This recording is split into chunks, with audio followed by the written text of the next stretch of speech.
Volume 3, Number 10. Michael and Grace meet up with Vanessa and Mike Conley, and they all enter the room as they see Michael and Julie Carrington. Along comes Harrison and Jeanette Jacobs, and then Cindy McMillan and her date, Tom Carson. Hi, everybody. It's nice to see you. Nice to see you as they tip their glasses. I want to thank you for all being here. It's nice to be here amongst friends, said Mike. Come on, Mike, sit down and enjoy yourself. You're not at a work meeting, said Vanessa Roberts. It's nice to relax. I got a quiet room.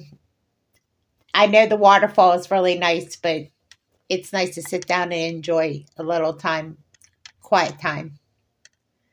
Grace is here, as you know, my wife. It's nice to sit and talk. Harrison relaxes with Jeanette. It's nice to have babysitters, said Harrison. Lily needed a babysitter, as you know. It's not often we get out on a Friday night. So, what are you having to order? I don't know. I'm thinking lobster tail. I was thinking the same thing. You know what? I was thinking the same thing. Vanessa, what do you think? I was thinking shrimp on the Barbie. Okay. The waitress is coming around, so she's going to take our order. As the waitress goes around and takes everyone's order, the waitress tonight tells them the specials. Tonight's special is French onion soup. And of course, the entree tonight is shrimp on the Barbie. See that, Vanessa? You're right on. We're going to have one of those, and everybody's going to go ahead and give out their order. Of course, everybody orders the special of the day. Okay, thank you. And your name is the waitress? My name is Lisa. Thank you, Lisa. Are you going to have champagne? Yes, we're going to have champagne. Okay, great. Does everybody have a designated driver? If not, I'll make sure that everybody gets home safely tonight. I'll drive. I won't drink tonight. I'll be the designated driver. So will I. I'll be a designated driver. As long as there's a designated driver, everybody's safe to drink. Okay. Thank you, because we need designated drivers tonight. So Grace is going to drink, and Mike says that he's going to be a designated driver tonight. Good. We got that settled. So Jeanette's not going to drink? No, Jeanette's not going to drink. Vanessa's not going to drink? No, I'm pregnant. I'm almost 5 months pregnant. Michael can drink. So Michael, how's everything being an expectant husband? Oh, it's feeling good. I'm not doing the heavy lifting, though. My wife is. Aw, that's sweet, said Grace. Well, as you know, the company's changed completely, and I feel humbled that I'm here. I saw the interview on the newspaper, said Jeanette. That was a great interview, by the way. Did you really? Did you bring the clipping? Yes, I did, in fact. I didn't know if you've seen it, but I got the clipping right here. It says that you were basically raised by your parents to be an independent self-starter. That was great. I loved it. That's a great interview. And how you launched the company and how you started it by basically with your hands, and you scrubbed cars, and it was a great interview. Yeah, I'm glad that article got out that way, because I want people to know that you don't have to be on government assistance to get somewhere in life. That's the idea. That's a good point. A lot of people think that they have to be on government assistance nowadays to depend on the government, and you have to depend on yourself to make something happen. All of us here can attest to that, that you have to make something out of yourself. Well, a lot of us grew up on government assistance too. I can attest to that, said Harrison. My mom was on government assistance when my dad left. I'm not knocking it. I'm just saying that some people are forced in situations they don't want to be in. They're not in. I mean, in my case, I was in a single parent home. Yeah, I'm not knocking it either. I'm just saying that sometimes you have to roll up your sleeves and scrub cars and do things. I did the same thing, said Harrison. I realized my mom couldn't do it on her own, so I went and did the right thing. And instead of playing sports, I went and worked and helped my mom out. By the time their meal came, they were all enjoying their meal. And they shared their childhood stories and life stories together, and it was a very comforting meal.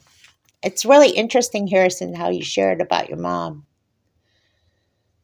Yeah, and Vanessa said, my mom and dad had their rocky times too, but they seemed to work it out.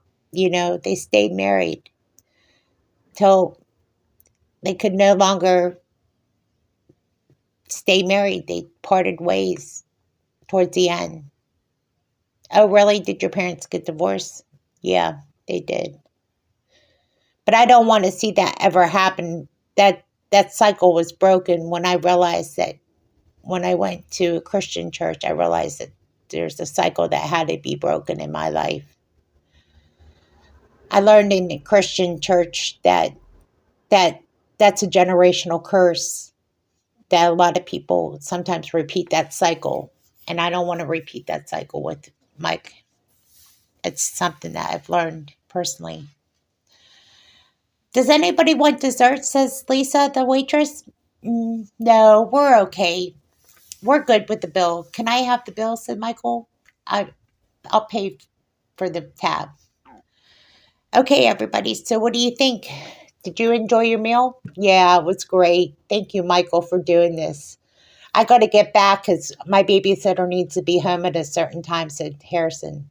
Yeah, we need to get back. It was so good being out with all of you.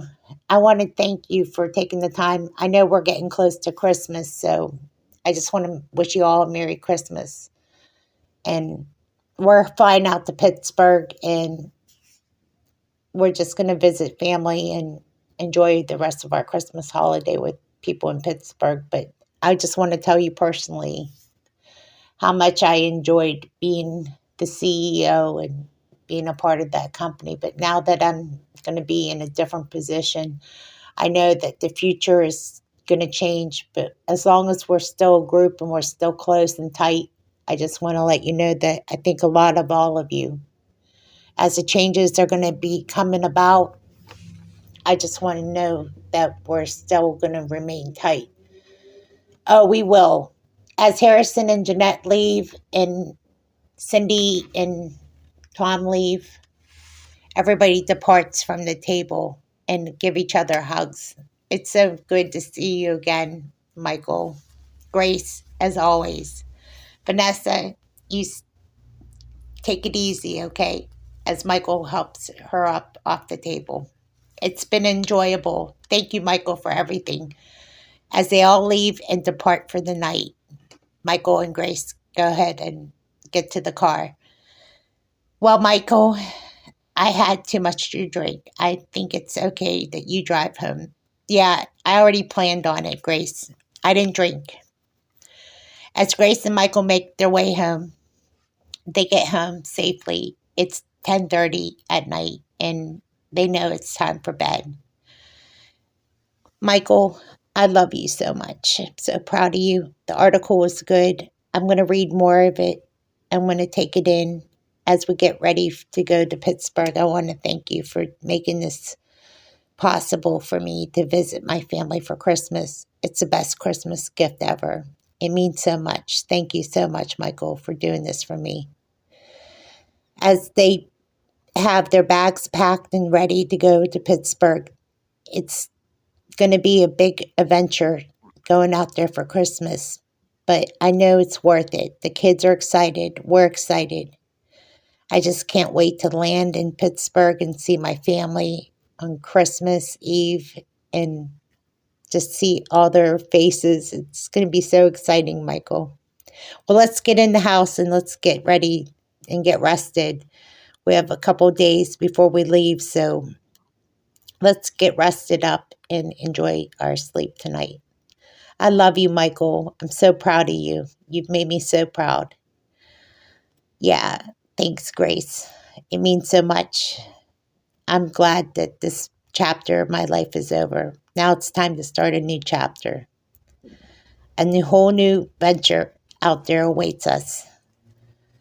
I'm glad this part of my life is over.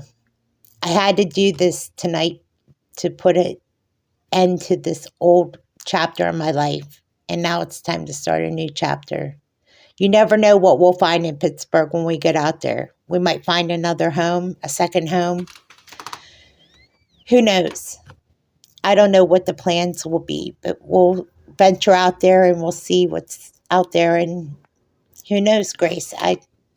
I'm just waiting to see what happens.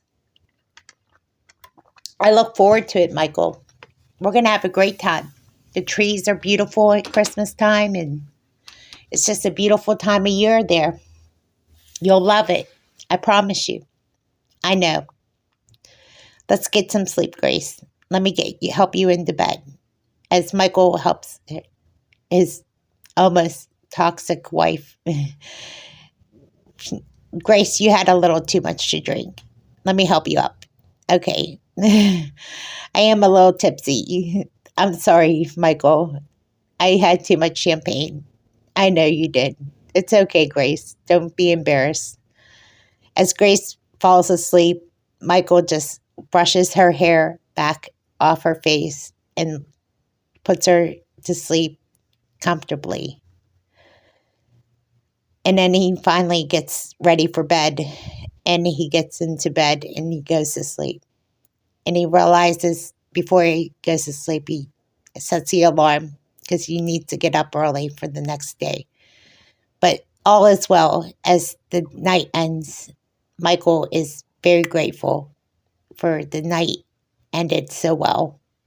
So much good came out of tonight.